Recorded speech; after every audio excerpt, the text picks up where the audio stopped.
me han pedido compartir con la agrupación, ¿no?, una presentación que tenía preparada para el círculo de los próximos que están aquí presentes. Así que nada, es un proyecto que estoy haciendo ahora en la universidad. Parte del trabajo mío en la universidad también es publicar, o sea, no solamente es la docencia, lo que se pide de los profesores en la universidad, en la Gregoriana, pero también publicaciones. Entonces, voy a compartir un trabajo que estoy haciendo con fin de publicarlo. Espero tal vez este año ya tenerlo terminado en septiembre cuando regreso a Roma y presentarlo para publicación lo más probable para el 25 y ya empezar esa carrera de publicación. Y se trata de un tema muy actual ahora. Todo lo que tenga que ver con la sinodalidad, sínodos, concilios y todo está de moda ahora en Roma. Así que también para ser publicado más fácil, uno escoge un tema que es más actual. Y escogí los sínodos y la tradición sinodal y conciliar en la iglesia y los límites de la sinodalidad y las consecuencias de esa sinodalidad. Así que tomo un caso de la historia, pues ahí entra en mi campo de la historia, un caso de la iglesia antigua que surge a partir del año 250 fino a los años 313, cuando terminan las persecuciones, las grandes persecuciones de Diocleciano. Y voy a enfocar en lo que es del norte de África o África. Para los romanos, en tiempos romanos, África solamente era el norte de África, que extiende de parte de lo que conocemos hoy como Marruecos, pero no todo, casi donde está Ceuta casi, de Ceuta hasta Libia. Eso se consideraba el norte de África, o la provincia de África para los romanos. Así que cada vez que mencionan África, están hablando de toda la costa del norte de África. Pero precisamente, no es que todo el mundo estaba regado ahí en una región vasta, lo que es Cartago, hoy Tunisia. Eso era la ciudad y la provincia principal de África en tiempos romanos. Entonces muchas veces cuando los romanos en los escritos, en las cartas tanto de los padres de la iglesia que los emperadores mencionan África, pero en realidad están hablando de Tunisia. Eso es África para ellos. Y es bien cerca a Italia. Solamente dicen que se necesitaba 5 días para llegar en barco de Cartago a Roma y 1 día para llegar de Cartago a Sicilia, a la isla más grande de Italia, y ya uno puede hacer el camino hacia Roma. Así que había una cercanía entre lo que es África, la provincia del norte de África, y Roma, y más que todo los cristianos también aprovechaban esa cercanía. La iglesia del norte de África era muy cercana a la iglesia romana, tanto que cuando se habla de división de la iglesia occidental y oriental, y hay un lugar especial para la iglesia de Egipto que no era ni oriental ni occidental, es la iglesia de Egipto. Bueno, también la iglesia de África en realidad se relacionaba más con el occidente y se consideraba parte de la iglesia occidental y la iglesia romana, eran casi idénticos, así era tan cerca la conexión entre los dos. Y en estas regiones donde surge una tradición conciliar y sinodal, y acordamos en ese momento, se usaba el término, se usaba intercambiable, sínodo y concilio era la misma cosa. Hoy día tenemos lo podemos distinguir, el sínodo es la congregación de la diócesis, de la iglesia local, con su clero, sus fieles, encabezado por su obispo, para resolver cuestiones locales. Eso es un sínodo. Un sínodo pues, se puede aplicar por cualquier reunión de obispos, sean ordinarios o extraordinarios, como se está celebrando ahora en Roma, que se está celebrando un sínodo ordinario que normalmente cada 2 años se reúne para tratar preguntas que el mismo Santo Padre propone. Y concilio, que concilio para nosotros ahora tiene una aplicación universal. El concilio es una reunión de obispos y del clero, pero las implicaciones son universales para toda la Iglesia católica. En este momento, en el tiempo antiguo del tercero y segundo siglo, tercero y cuarto siglo, no tenían esas implicaciones. Las palabras eran intercambiables y de hecho todavía no se había celebrado el primer concilio ecuménico, todavía no sabían lo que era eso. Entonces, de lo que voy a presentar, y tenemos que pensar en este momento, sínodo y concilio es la misma cosa y se refiere solamente a la iglesia local, bajo los obispos de la región y el clero de la región, y vamos a focalizar solamente en lo que pasó en África. El concilio en realidad se desarrolla para resolver conflicto.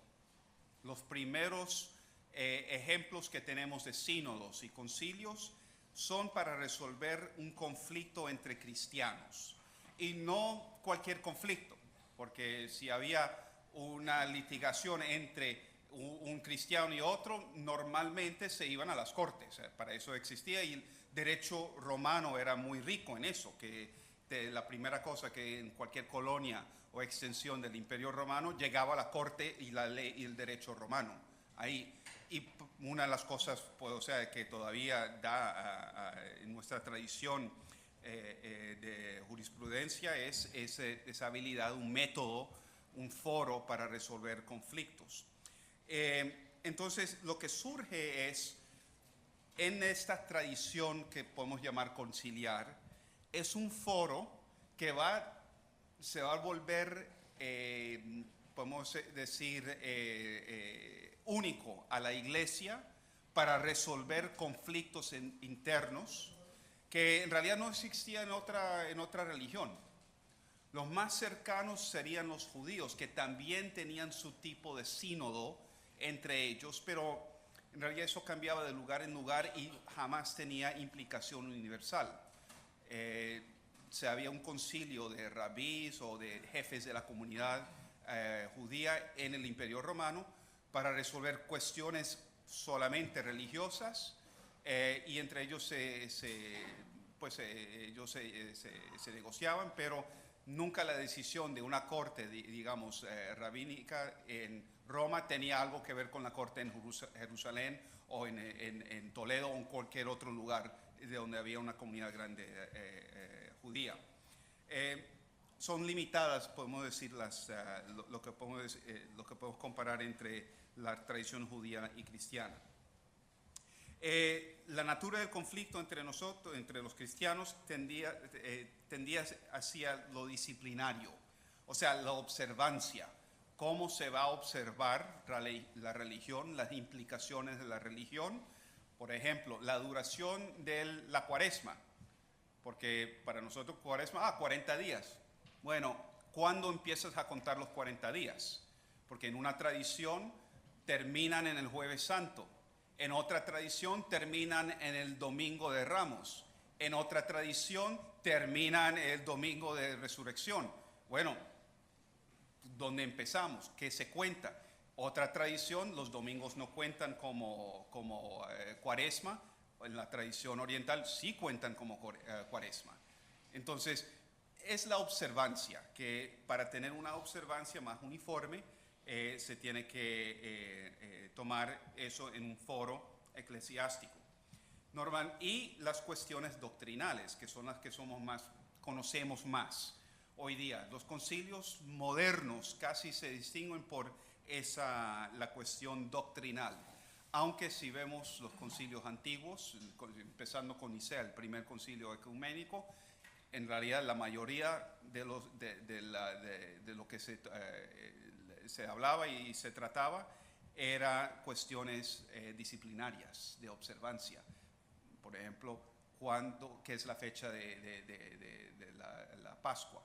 Algunos decían, tenía que ser con el calendario judío. Otros dijo, no, tenía que fijarse ya con el calendario romano en un domingo. Bueno, habían dos opciones. Algunos celebraban la Pascua un miércoles porque coincidía con la fecha judía. Otros seguían el calendario moderno de ese tiempo y caían el domingo. El domingo ganó, como si, just in case you didn't know.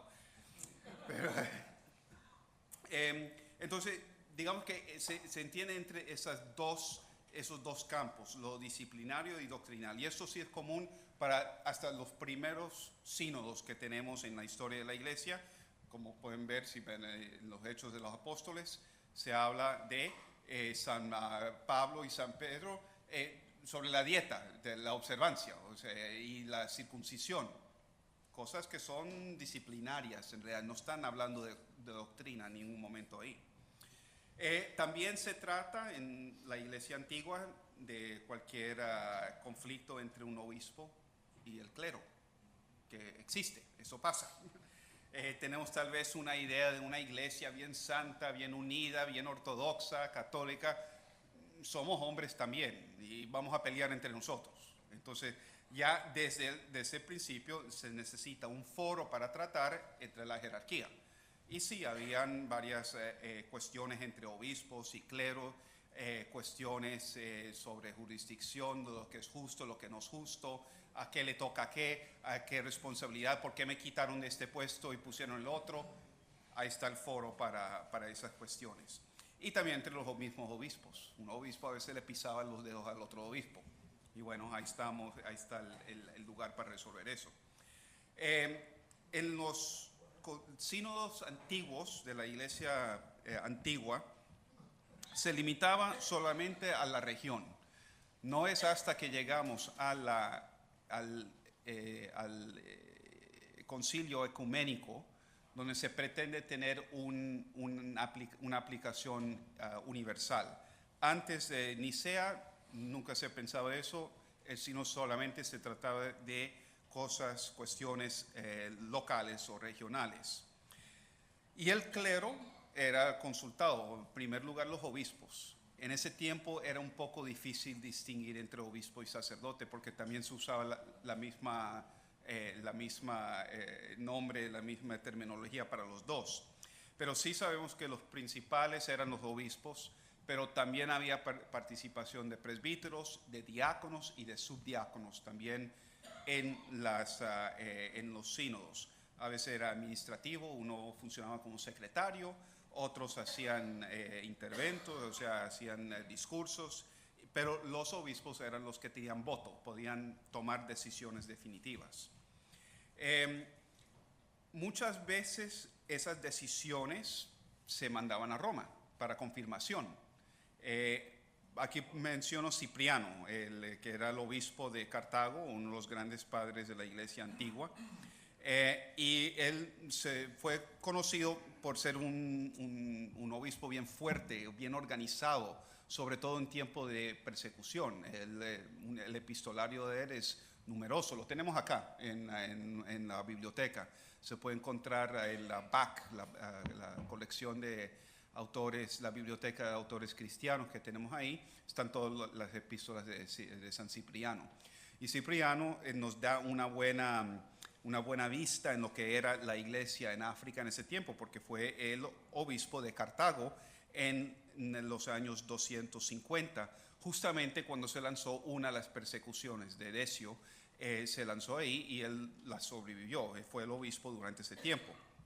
Y durante las persecuciones en 252, él llama un concilio, va a llamar 3 concilios para la iglesia africana, o sea, la iglesia de lo que es hoy Tunisia, o sea, la iglesia de Cartago, para ver cómo enfrentar algunas cuestiones que salen. Muchas eran la disciplina. ¿Qué hacemos con los cristianos que han renunciado a la fe y ahora quieren entrar otra vez en la iglesia y piden perdón? Bueno, ¿qué hacemos con ellos? ¿Los votamos? ¿Los mandamos al infierno? ¿Se perdona? ¿Se hace alguna penitencia? Normalmente la resolución era después de una larga penitencia y dura, y la penitencia era de casi 10 años, se podían remitir a la comunión. Antes de eso, no. Y claro, hacer una confesión y hacer una penitencia pública para ser readmitidos. Algunos no estaban de acuerdo, algunos dicen, no, esos ya se condenaron, ya no hay perdón para eso, pero bueno, para eso, esas son las cosas que trataban en el concilio. Y en ese concilio vemos que Cipriano manda a través de sus cartas, menciona lo que se había decidido en Cartago, lo manda al Papa en Roma, al obispo de Roma, y pide su confirmación, que es su parecer de lo que pensamos hacer. Y el Papa daba su parecer, normalmente andaba de acuerdo con lo que ellos dicen. Lo que ustedes deciden también aplica acá en Roma y viceversa. Lo que aplica acá en Roma también ustedes, pero podemos explicar que había una relación bien especial entre Roma y Cartago.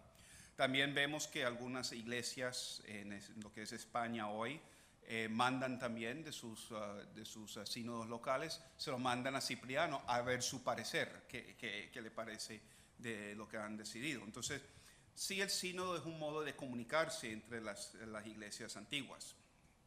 Y como mencioné, muchas veces lo que se hablaba era la observancia, la penitencia y la comunión. ¿Quién puede ir a comunión? ¿Quién no puede ir a comunión? ¿Qué debe ser la penitencia para ciertos pecados? Normalmente eran los que han fallado durante la persecución.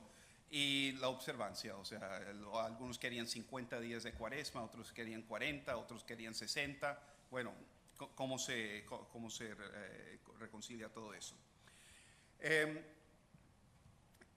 Yo diría que el lugar o la evidencia más antigua que tenemos de este foro eclesiástico es Cartago. Sabemos que habían otros sínodos, por ejemplo, Elvira en España en 305, pero esto es después del 252. Sabemos que hubo algún tipo de sínodo más o menos en el siglo II en Roma y se replicó en muchas de las iglesias de Grecia para la fecha de la Pascua. Si la Pascua debía caer siempre un domingo o no, pero no sabemos dónde, no sabemos cuándo y no sabemos qué se dijo, solamente sabemos que se decidió que debe ser un domingo, pero no hay muchos datos. Las referencias más actuales que tenemos son de Cartago y no son muy buenas, son en el epistolario de Cipriano, que más o menos podemos decir, bueno, él dice, en el concilio hemos decidido esto, ¿qué le parece, hermano Cornelio en Roma, esta decisión? Bueno, ya sabemos que tomaron esa decisión en el concilio, pero no hubo actas, habían actas y se perdieron. No tenemos el modo en que se reunieron, no tenemos digamos, la práctica de cómo ellos llevaron el concilio en ese tiempo. Lo que sí sabemos que salen de todos estos concilios y sínodos del tiempo, un problema es cómo llevarlos a vigor, how to enforce them. No había modo de hacerlo.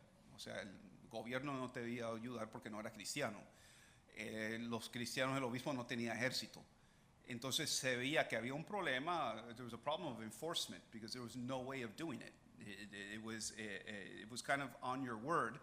And we do see with a lot of the breakaway groups and what becomes early heresy and early schism is people who don't want to follow whatever the local council said or the local synod.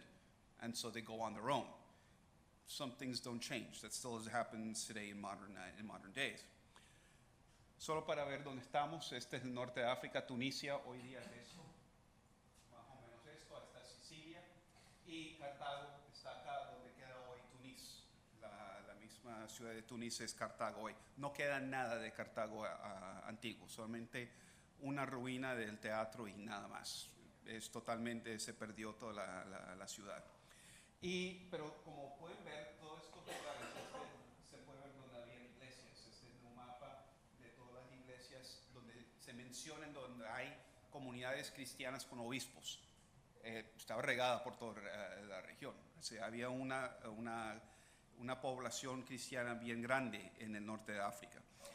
Ya. Tengo una pregunta. En esa época que no había internet, no había teléfonos celulares, todas esas cosas que tenemos hoy en día, ¿cómo era el tema de la comunicación? Sí. ¿Cómo era el tema? Se usaba el correo imperial, que era muy bueno. Entonces, con los mismos barcos llevaban correo de un lugar al otro y también por tren a caballo y todo se mandaban las cosas. Porque tienen que empezar con avisar que va a haber el sínodo o el concilio. Sí, y eso es lo que vemos con Cipriano. Él, a una de las cartas menciona, encuéntrense acá en esta fecha, este día, casi lo dan 6 meses en anticipio. Entonces ya se sabe, sí, o sea, una cosa planificada. Lo que voy a argumentar luego que solo Cipriano lo hacía, los demás no eran así organizados.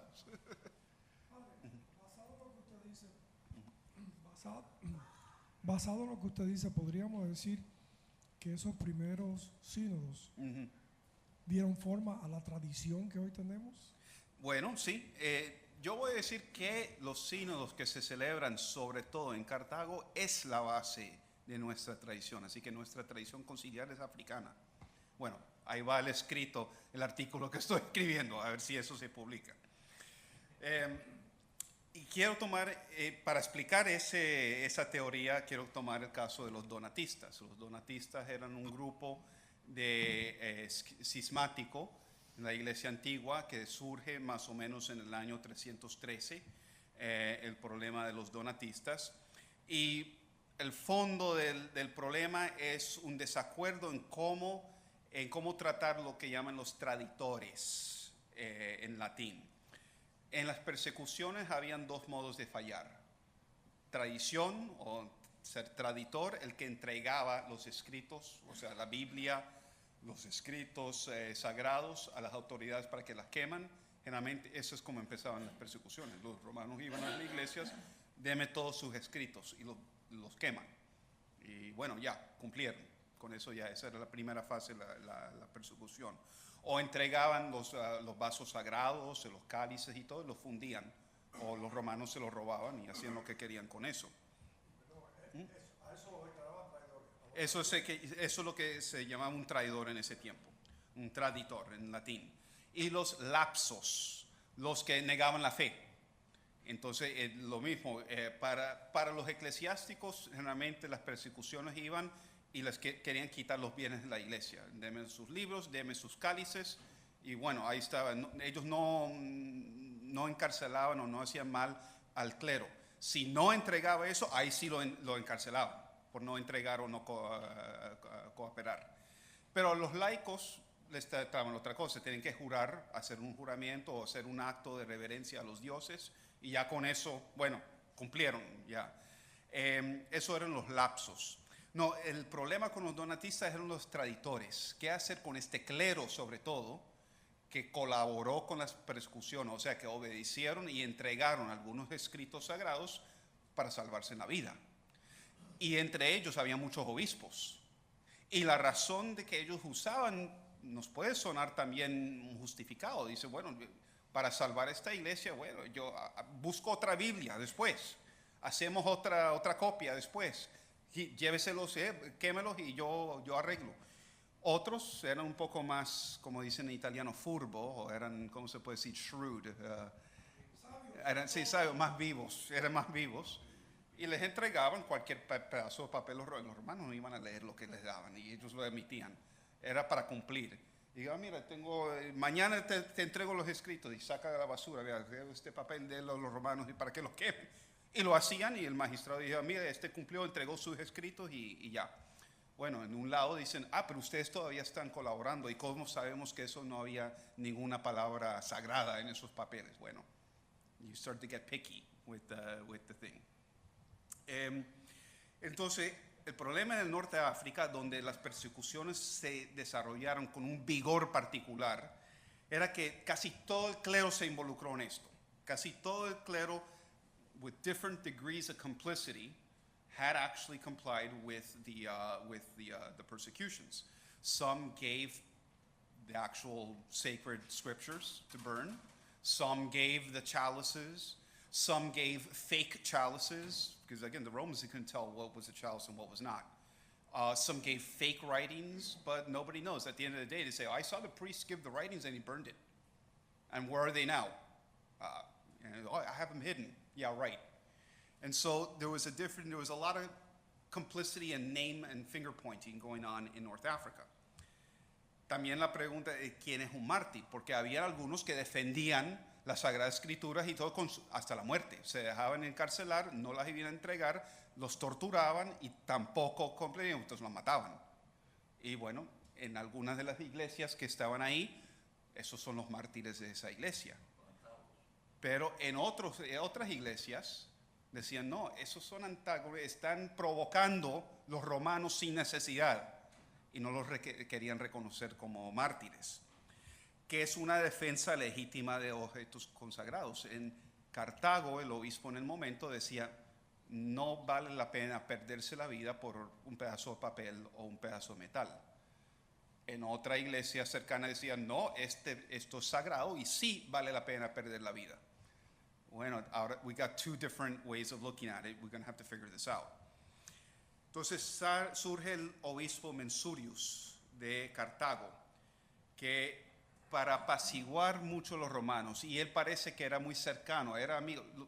La parte extraña, la otra parte de la historia de las persecuciones, y como pasa muchas veces en la persecución, el perseguidor era amigo del que tenía que perseguir.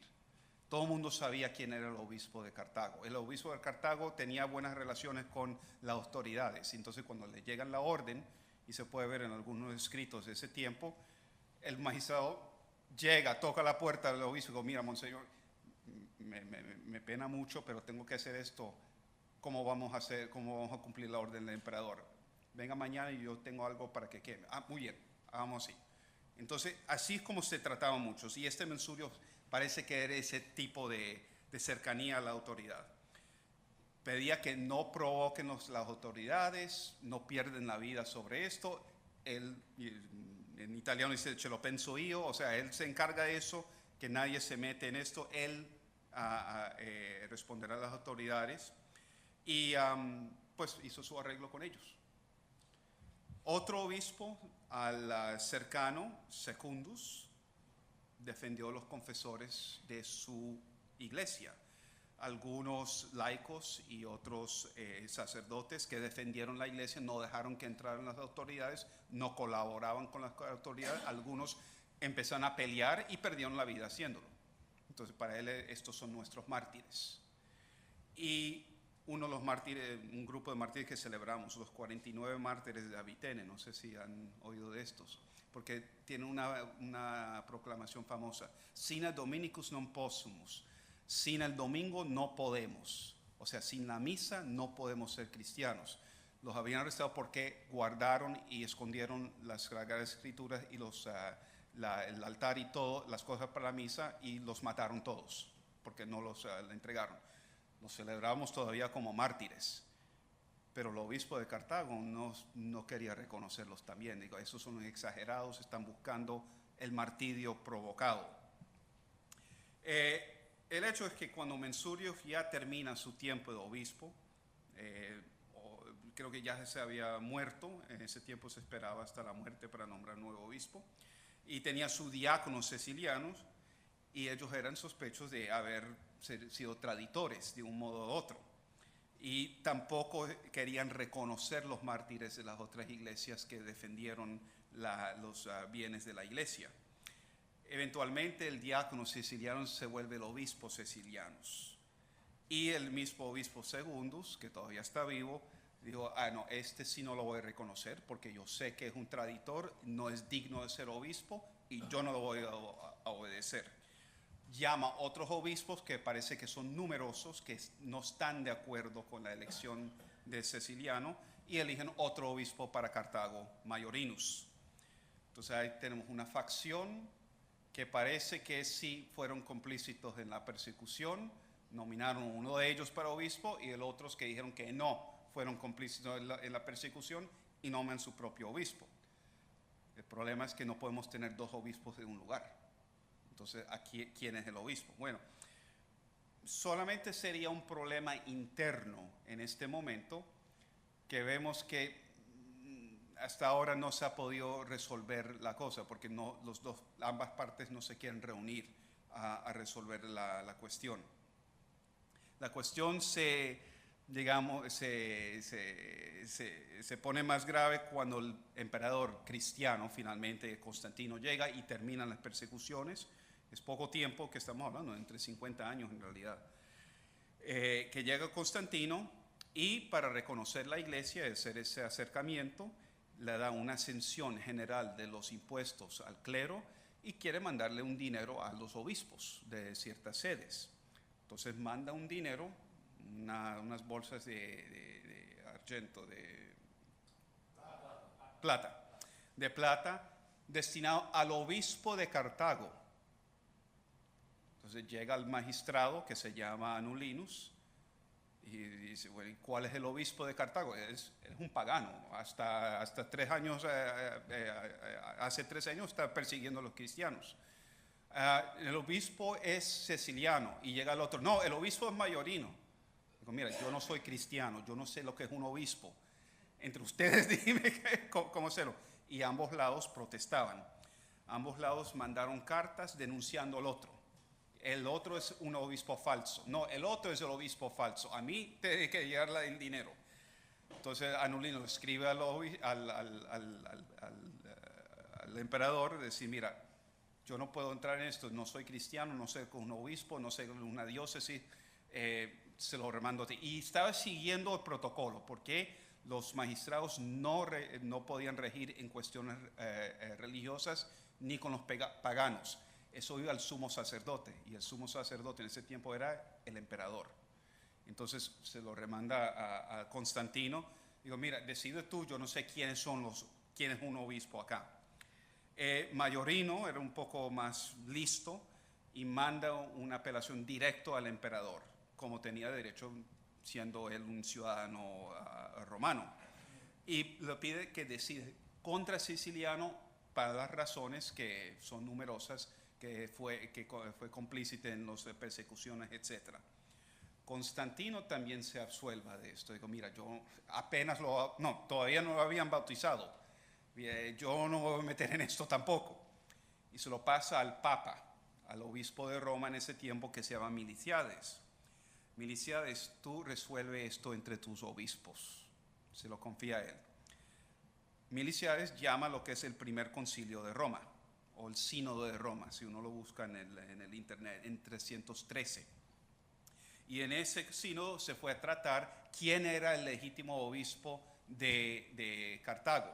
No quién fue el traditor y si el traditor debe ser obispo o si los confesores tenían razón o no. Solamente es quién fue legítimamente elegido obispo, y así pueden ir los fondos y los privilegios a la iglesia y al clero. Ahora, la cosa interesante es que Miliciades, que era obispo de Roma, era original de Cartago. Y ahí se veía la comunicación entre África y Roma. Habían muchos africanos viviendo en Roma en ese tiempo, tanto que habían varios papas de origen africano. Acuérdense que San Agustín también era de origen africano. Entonces Miliciades convoca lo que él llama un concilio, que lo que voy a postular en lo que estoy escribiendo es que él tuvo la idea de Cipriano, siendo el obispo y clero y conociendo su historia, debe haber conocido lo que hizo Cipriano y va a seguir el ejemplo de Cipriano para resolver la cuestión en Roma. Ya se exporta una tradición sinodal de África a Roma. Para Constantino, this is news. Entonces lo que él va a hacer concilio es, mira, lo que hicieron en Roma, eso es el concilio. Pero lo que hicieron en Roma era copiar lo que hicieron en África.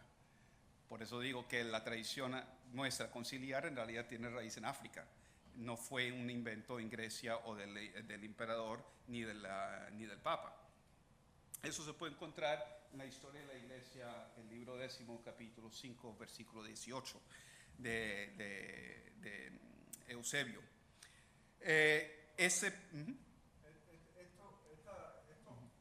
obispos de África, ¿eran emigrantes de Roma o eran negros africanos ya? No, lo más probable eran en ese tiempo, sí, en ese tiempo, bueno, no es decir que no había negros en África, en el norte de África, no, pero no era la misma gente que hay ahora. No había tanto tráfico con el Sahara. Acuérdense que el Sahara se vuelve esa grande división.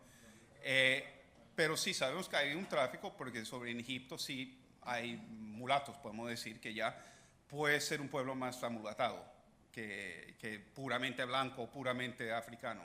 Lo más probable es que ya estaba mezclado. Eso ocurre en la iglesia muy temprano. Sí.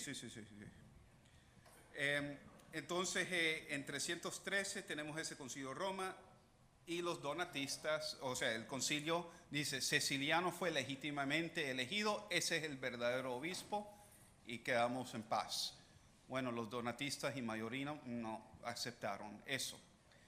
Entonces fueron a apelar otra vez al emperador. El emperador dijo, bueno, they have a right to appeal.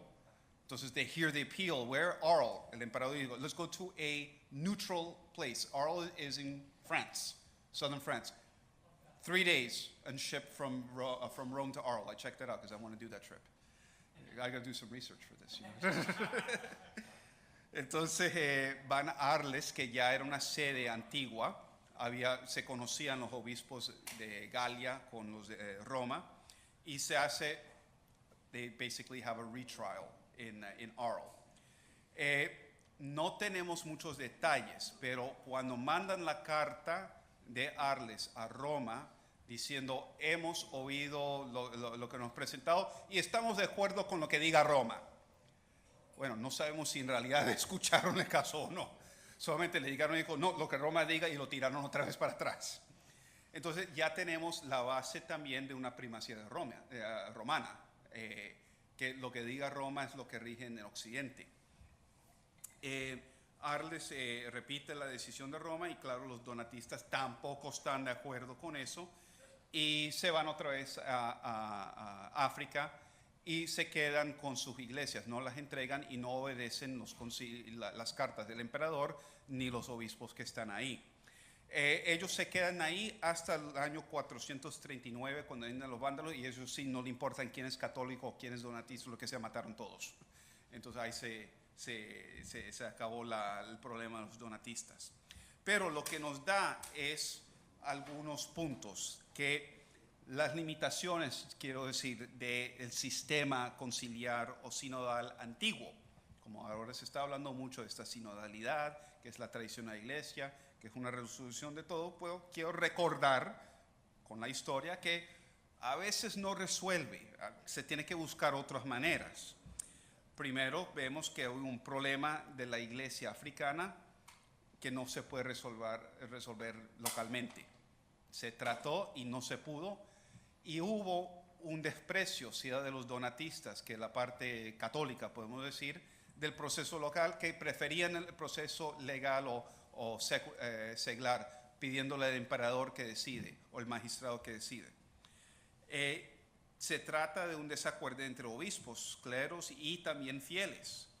¿Qué se puede hacer cuando hay una parte significante del clero y los fieles o de la iglesia que no quiere recibir o no acepta lo que sale de un sínodo? Ahí lo tenemos ahí tenemos dos ejemplos. Y lo que se ve es que hay una intersección entre la comunión y la paz eclesiástica y la paz civil. Porque ¿qué pasaba?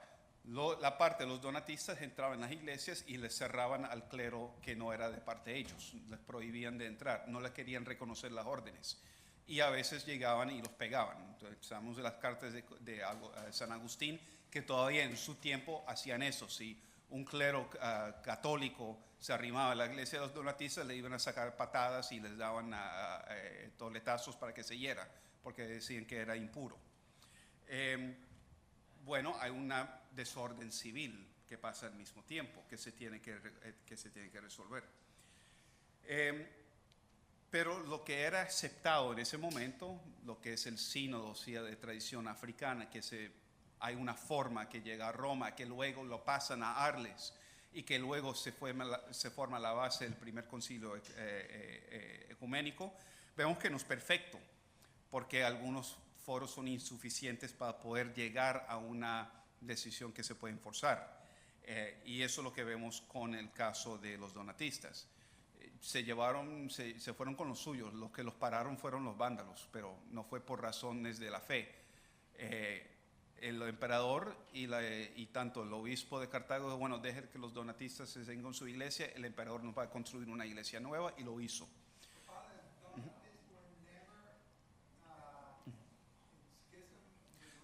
Yeah, they were in schism because they were not in accord with the local church. Rome is not really a question at this time because Rome does not pretend to have the authority outside of. They were not heretical. No, actually they did. Later on, you can see where it goes. There could be because they believed that certain sins could not be forgiven, and so like being a traditor was something that was unforgivable. That you're damned already. So, don't even try. Later on, that gets us saying, no, there is a forgiveness. And they also had the problem with ex opere operato. So they believe that the sins of the clergy that consecrated you get passed on to you. So if the bishop was a traditor and he ordained me, now I become a traditor. I inherit his sin. And so anything that I would do would be invalid. And they said that all the sacraments of the traditor clergy were invalid to begin with. No, Augustine works that and says that's ex opere operato. It's not because of the worthiness or the holiness of the minister. It's because of the grace of the sacrament. Padre, refresque mi memoria. ¿Qué cosa es el donatismo? Eso es lo que expliqué ahora. El donatismo es este grupo que eligió otro obispo para una sede. Entonces estaban en conflicto. O sea, todo lo que mencioné ahora es el donatismo. Fue el donatismo, ya no Es existe. un problema nada más De África. pero de organización, no de dogma. Sí, no, dogma no entraba ahí. Como digo, puede llegar en la cuestión porque no querían reconocer los sacramentos del clero que no era de parte de ellos. Ellos dicen que por el pecado de haber ser traditores, eso ya es un pecado imperdonable y ese clérigo queda excomunicado y sin órdenes. Bueno, uno puede ser excomunicado, pero todavía sigue siendo católico, sigue siendo clérigo, que es una cuestión que sale ahora con un tema del obispo Viganó. Muchos preguntan, okay, el obispo fue excomunicado, entonces ya no es católico y ya no es obispo. No, sigue siendo obispo, sigue siendo católico, solamente no está en comunión.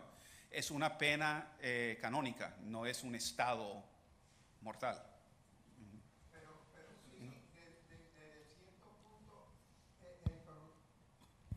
desde cierto punto, lo que usted dijo de ex opere operator, que se le pasaba a la persona.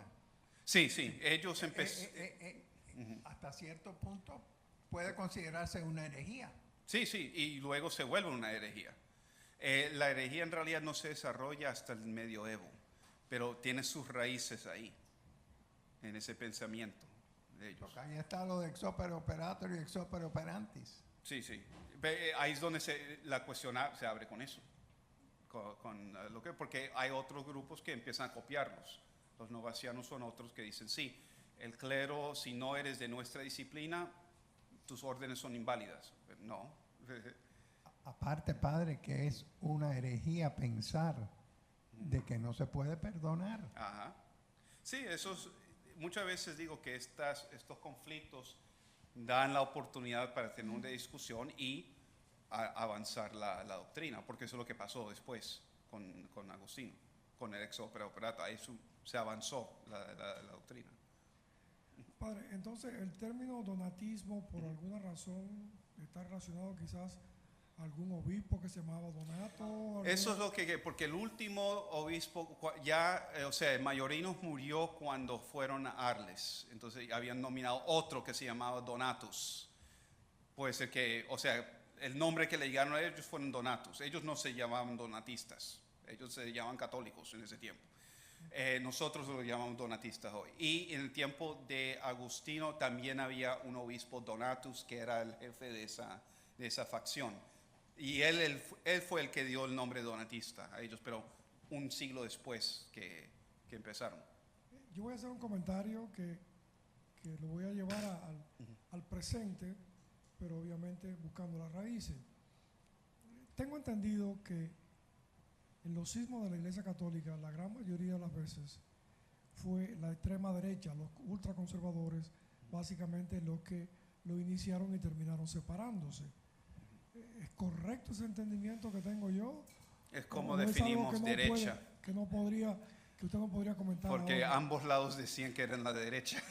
Pero no digo tanto por el hecho de derecha o izquierda, no por conservadores, o sea, Sí. muy conservadores, y fueron los que se fueron separando. Porque si yo voy un poco atrás, en lo poco que conozco de la historia, pues Lutero en su análisis aquí en el momento fue extremadamente conservador. Sí, Y tenía obviamente, y ciertas ahí cosas. vemos las separaciones. Pero no sé qué tan atrás eso podría ser verdad. Sí, en ese tiempo en realidad no hablaban de conservador, eso no entraba en el discurso romano. Lo que sí se hablaba era de ¿cómo se puede decir? La disciplina, los que eran más estrictos y los que eran menos estrictos. Sí. Entonces, por ejemplo, los más estrictos decían, sí, hay ciertos pecados que no se pueden perdonar porque, bueno, no se pueden perdonar. Y el lado menos estricto que era la parte católica, decía, no, claro que se puede perdonar, todo se quiere poder perdonar. Ahora, no confundir que el perdón era automático, gratis y fácil, no, perdón después de 10 años de penitencia. Pero que se puede perdonar, sí, después de una penitencia, no como lo hacemos ahora. Pero sí. Sí, un lado también decía, un clérigo que se cayó en esto, claro que se podía reconciliar. A lo mejor no puede ejercer su ministerio como lo hacía antes, pero claro que se puede reconciliar. O sea, esa era la parte más estricta. No, se quedó fuera y ya en los infiernos. Bueno.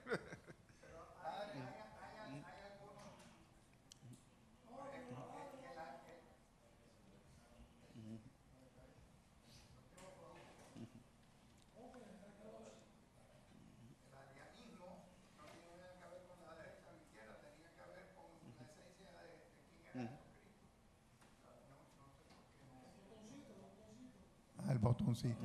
Okay. El arianismo no tenía nada que ver con la derecha o la izquierda. Tenía que ver con la esencia de quién era Jesucristo, la segunda persona.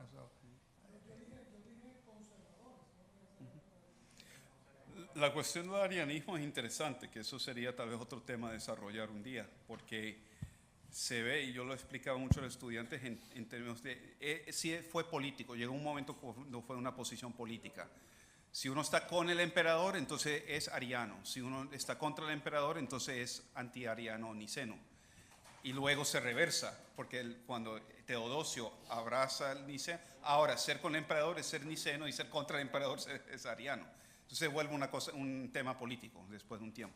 Padre, y esa pena de los 10 años que involucraba, ¿no? Comulgar, no. Sí, no se podía comulgar, se tenía que hacer penitencia, no se podía, realmente se dejaba entrar solamente a la puerta de la iglesia, pero no podían entrar. Tenían que estar arrodillados o prostrados toda la misa, no podían comulgar de hecho. Tenían que hacer obras de caridad públicas. O sea, era fuerte y algunos no lo hacían. Muy bien, vamos a darle las gracias a nuestro ex director, el padre Cristian.